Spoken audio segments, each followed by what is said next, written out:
Bonjour à tous, bienvenue à la causerie, très heureux de vous retrouver aujourd'hui pour la petite vidéo juste avant le 6 Nations. On va faire une petite vidéo sur les nouvelles règles. Voilà, elles sont sorties la semaine dernière, donc c'est vrai que c'est peut-être un peu tardif, mais on voulait quand même revenir sur les petites nouvelles règles qui sont introduites pendant ce tour à destination, ainsi que sur la compo qui est sortie par contre aujourd'hui pour France-Pays de Galles, qui aura lieu donc le 31 janvier prochain, on est le 29, donc c'est dans 3 jours.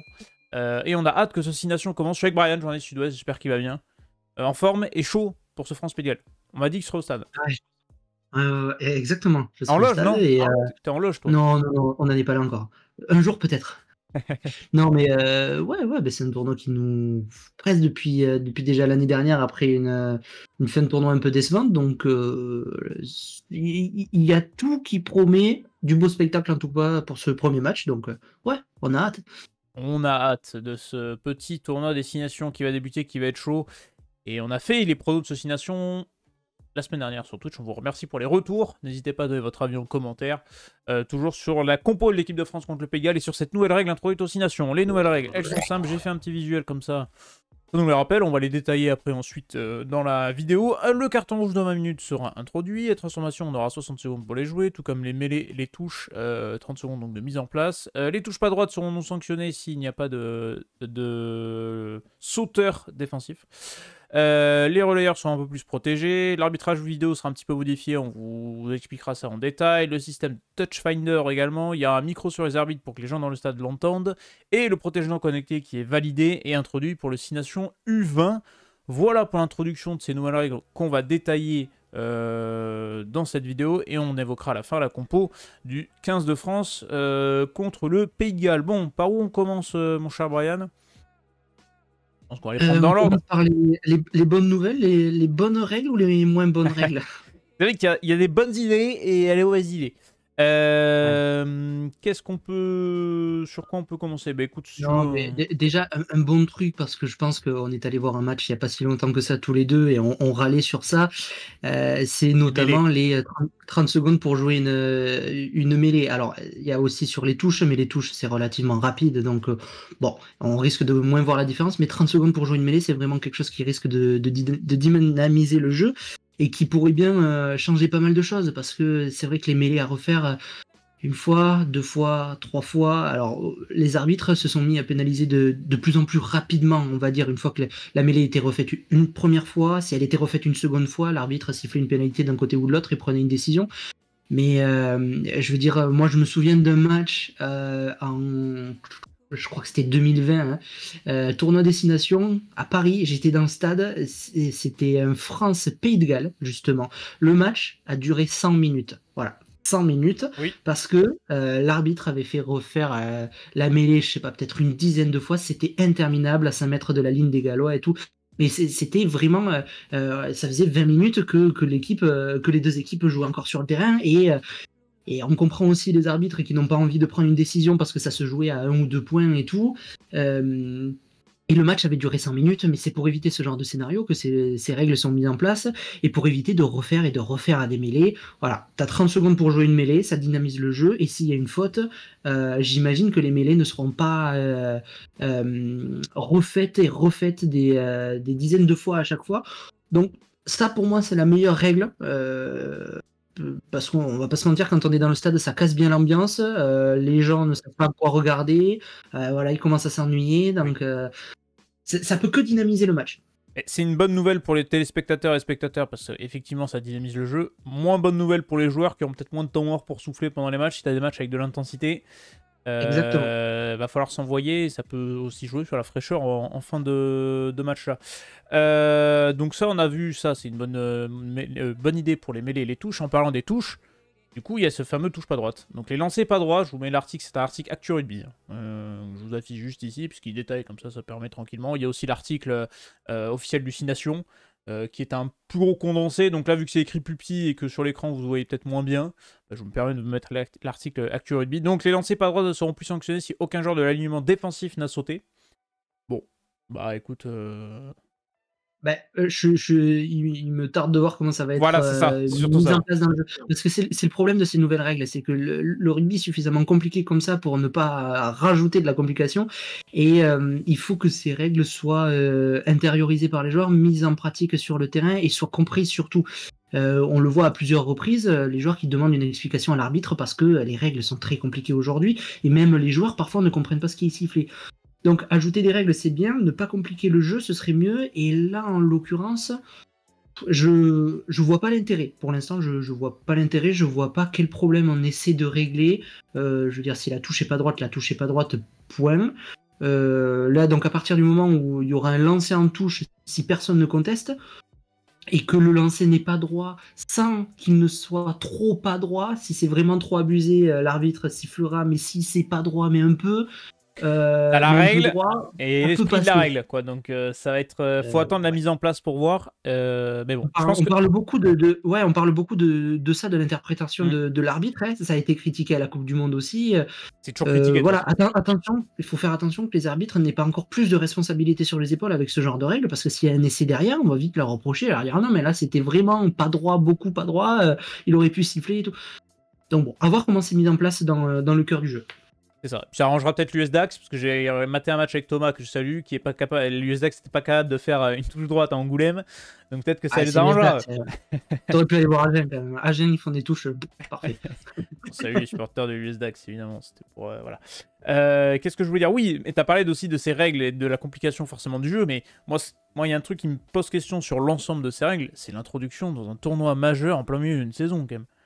Le Exactement. timing est quand même, je trouve, catastrophique pour le coup.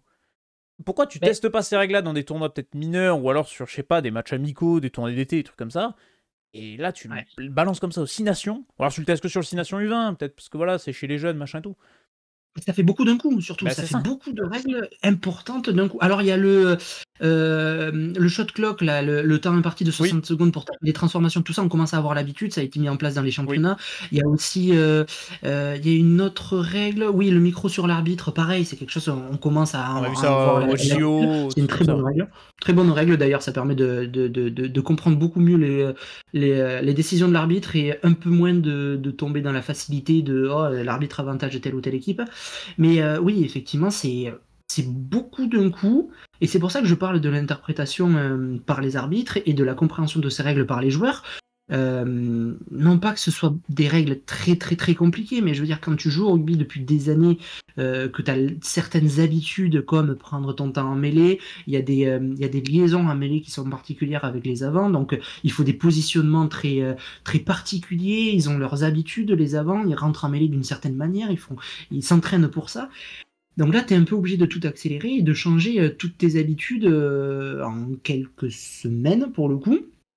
Donc voilà, il va falloir que ce soit bien compris encore une fois par les joueurs, mais moi je m'attends à ce que, au moins à la première journée, il y ait des Oui, pénalités ça peut sur être un... des fautes bêtes, quoi. Ça, tu mets plus de 30 secondes à faire ta mêlée, ben, la pénalité elle est retournée. Voilà. Après, sincèrement, dans la moyenne, c'est quand même des règles qui sont plutôt positives. Hein. Elles sont là pour, voilà, pour rendre le jeu un peu plus agréable pour le téléspectateur, en tout cas. Allez, on parle de deux trucs avant de partir sur le carton rouge et les innovations techniques. On va parler des relayeurs qui sont protégés. Il ne sera plus possible d'intervenir sur le demi-mêlée ou relayeur à la base des rucks, molles ou mêlées. Cette règle s'applique aux joueurs faisant partie de ce point de fixation.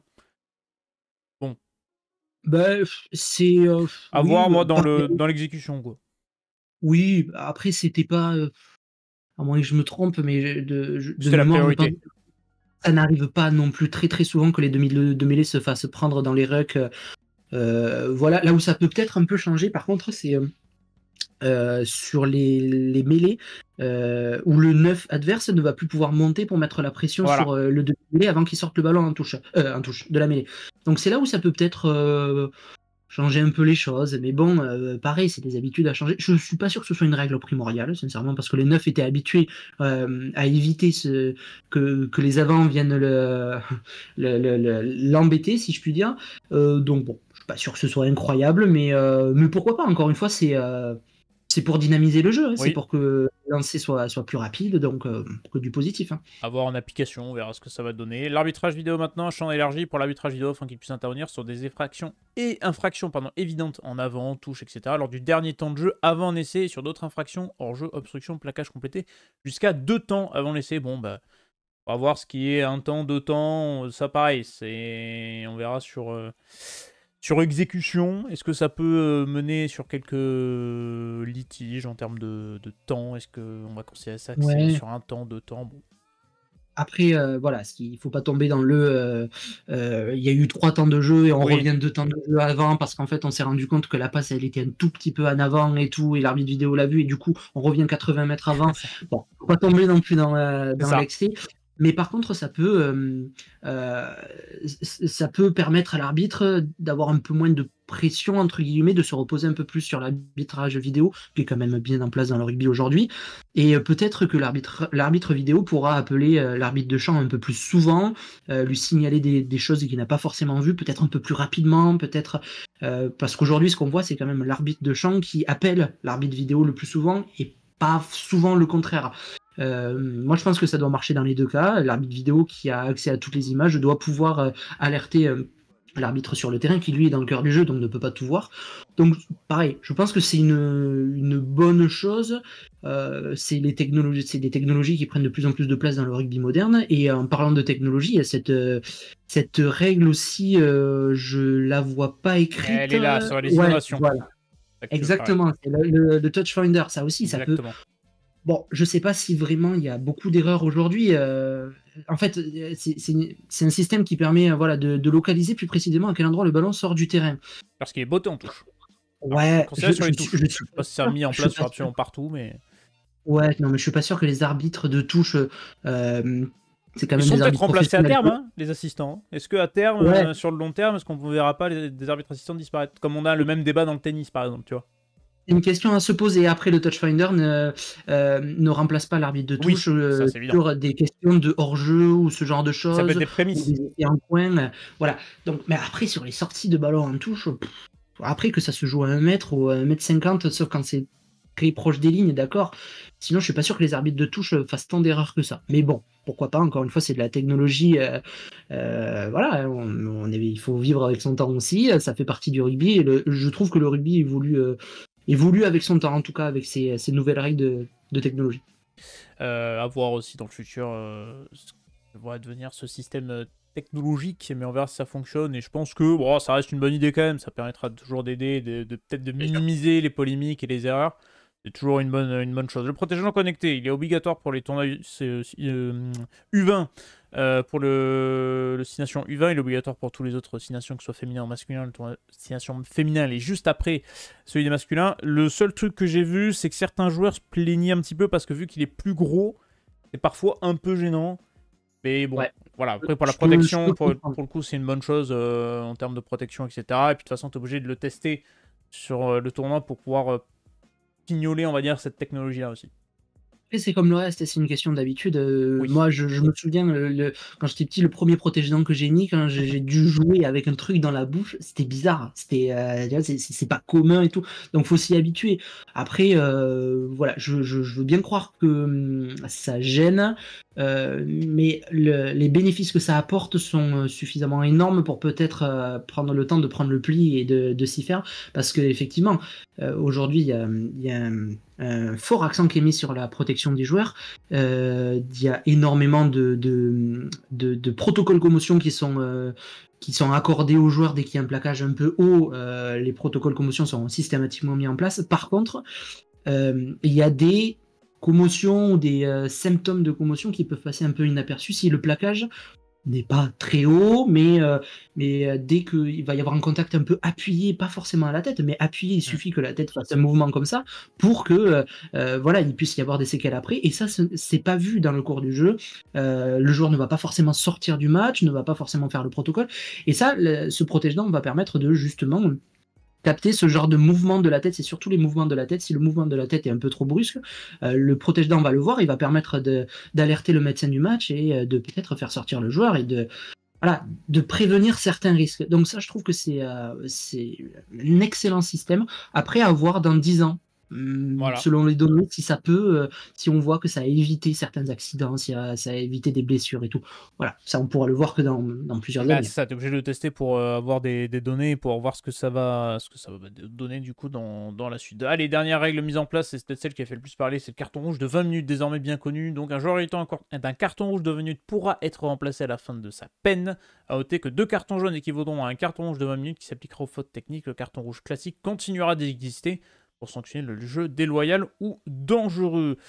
Ça a fait parler, puisqu'on parle de protection des joueurs et qu'on se dit, bah, si on met juste un carton rouge de 20 minutes, ça va peut-être à l'encontre de ce qu'on veut faire passer comme message. Je suis pas sûr que ce soit une excellente idée. Alors, de là, est-ce que des équipes fourbes envoient un mec pour aller déboîter le demi de mêlée adverse? J'espère que les mecs seront quand même pas sportifs à ce point-là. Mais bon, c'est jamais, mais bon, je pense pas. Le seul point que je vois, moi, positif dans ce carton rouge de 20 minutes, c'est que ça peut compenser, on va dire, les jaunes orangés, les situations où on ne sait pas si on met jaune ou rouge, les entre-deux. Les bunkers. Est-ce que le bunker continue d'exister Bonne question, mais on le voit plus. Hein. On le voit plus dans aucun match. T'as plus de bunker, t'as plus de, enfin beaucoup moins en tout cas. À une période, les arbitres faisaient ce geste à chaque fois lorsqu'il y avait un carton, ils prenaient plus vraiment de risques. Je suis pas sûr que ce soit une règle qui soit primordiale. Alors, on est dans du rugby professionnel. Je suis pas sûr que les joueurs soient dans un état d'esprit de se dire bon, ben, je vais découper le 10 en face, je vais prendre qu'un carton rouge de 20 minutes, ça va aller. Bon, faut pas non plus tomber dans les excès. Mais je veux dire, on est aussi le rugby professionnel, on est aussi à une période où le carton rouge de base ne pénalisait plus tant que ça les équipes qui prennent un carton rouge. Je m'explique. Quand tu prends un carton rouge, souvent, ça galvanise un petit peu les joueurs, ça remotive. Et combien de fois on a vu un match serré jusqu'au bout, voire même remporté par l'équipe qui était en infériorité numérique, parce que le fait de prendre un carton rouge, ça a resserré les joueurs entre eux et ça a permis de se remobiliser. Et au final, c'est l'équipe qui était en supériorité numérique qui s'est retrouvée en difficulté. C'était le cas ce week-end entre Van et le Stade France, si je dis pas de conneries.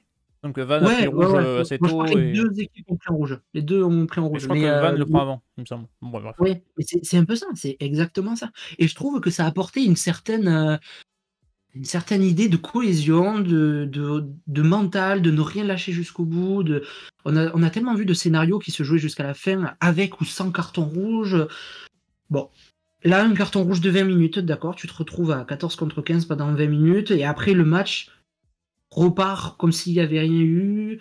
Moi, je pense que cette règle aurait pu justement être mise en place pour remplacer le bunker. Voilà, juste si ça remplaçait le bunker. Et qu'à côté, on gardait le carton rouge classique. C'est-à-dire que si tu as une faute qui est un peu plus grave, un peu plus importante... Un jaune orangé, quoi, tu vois. Le jaune orangé... Un jaune orangé, mais pas forcément un truc qui mérite un rouge direct. Au lieu de mettre le bunker, tu mets un carton rouge de 20 minutes. Voilà, je trouve que ça aurait été beaucoup plus logique. Après, voilà, à voir comment ça va être mis en place, à voir si ça va être sorti plus facilement ou pas qu'un carton rouge classique. Parce que voilà, un carton rouge qui tombe à la 60e minute, ça équivaut à un carton rouge jusqu'à la fin du match. Donc, est-ce que les arbitres vont avoir tendance à le sortir ou être un peu plus restrictifs dans ce domaine? À voir. C'est la seule règle pour moi dont je trouve que l'utilité n'est pas primordiale, mais bon, encore une fois, à voir comment ça va être mis en place. C'est ça. Mais moi, c'est le seul point où je peux le défendre, c'est que ça peut remplacer cette situation de jaune orangé où tu sais pas si ça vaut jaune, c'est un peu CR pour mettre rouge. Donc voilà, c'est un peu entre deux. Quid du bunker.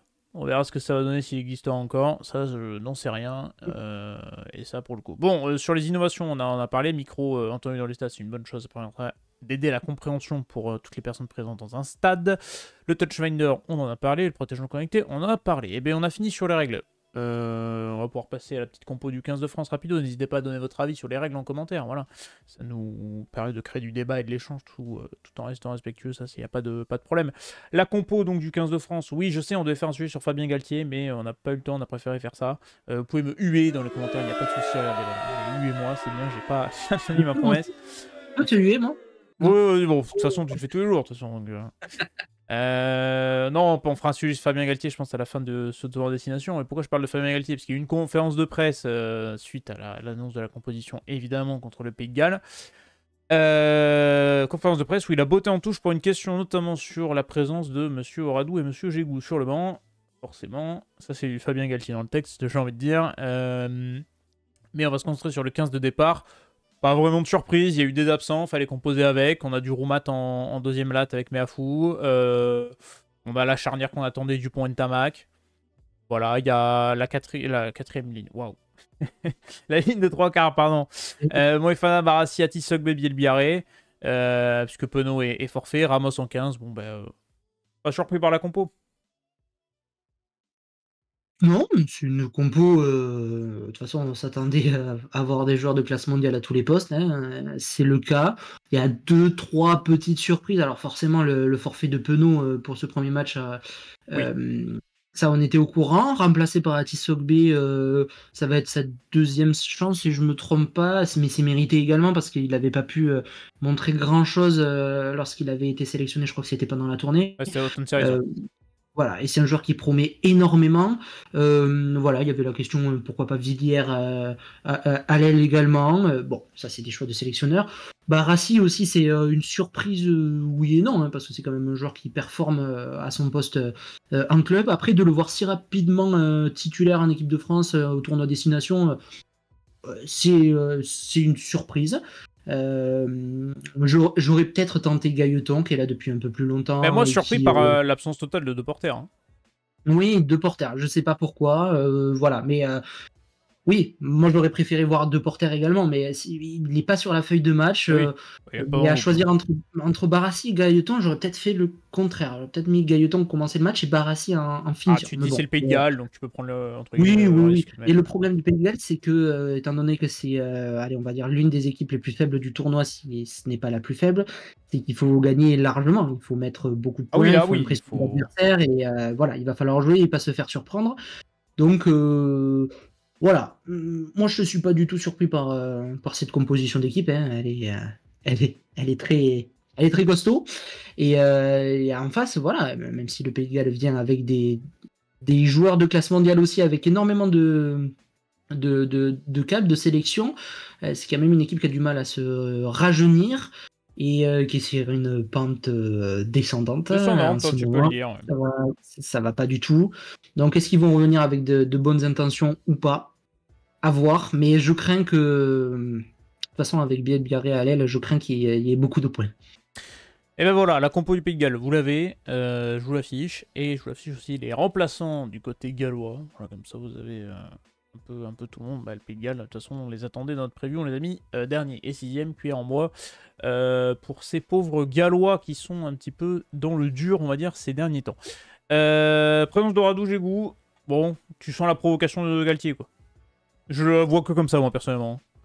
Ouais, Moi, je sens qu'il a juste voulu... Pour moi, c'est du Galtier, tu vois. Il l'a fait parce que... Voilà. Et quand tu es en conférence de presse, Beauté complètement touche la question. Enfin, même ouais, refuser de bon. répondre à la question. Voilà, bon. Il a dit qu'il voulait se concentrer sur le rugby. Après, bon, il a raison dans le sens où là, il faut se concentrer sur le tournoi. C'est le tournoi le plus important. C'est voilà. Moi, je trouve que ils reviennent très rapidement dans le Trop groupe. tôt. Voilà, c'est rapide. C'est un peu rapide. C'était quand même il y a 6 mois, quoi. Donc voilà. Et surtout qu'à ces postes-là, je suis pas sûr que on manque Oui. tant de joueurs que ça. Je pense qu'on a un vivier assez important. On aurait pu s'en passer sans les punir. Hein. C'est pas une question de punition ou quoi. Je trouve que c'est trop tôt, personnellement. Quand t'as donné une image aussi déplorable en représentant le 15 de France, c'est quand même dommageable de revenir si tôt. Il y a eu un Ouais, c'est ça. non-lieu, il y a un appel qui est fait courant de mois de février, donc on verra ce que ça va donner.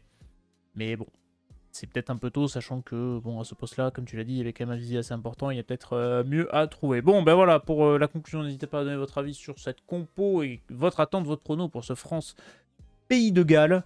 On va pas faire une preview plus que ça du match, puisque on a fait la preview du tournoi destination et qu'on en a un peu parlé, parce que là on a parlé de la compo et que de toute façon je pense qu'on n'a pas grand chose à dire. On verra le match et puis on tirera le bilan ensuite pour voir la deuxième journée. Là on en parlera, on reviendra sur ce France-Galles la semaine prochaine.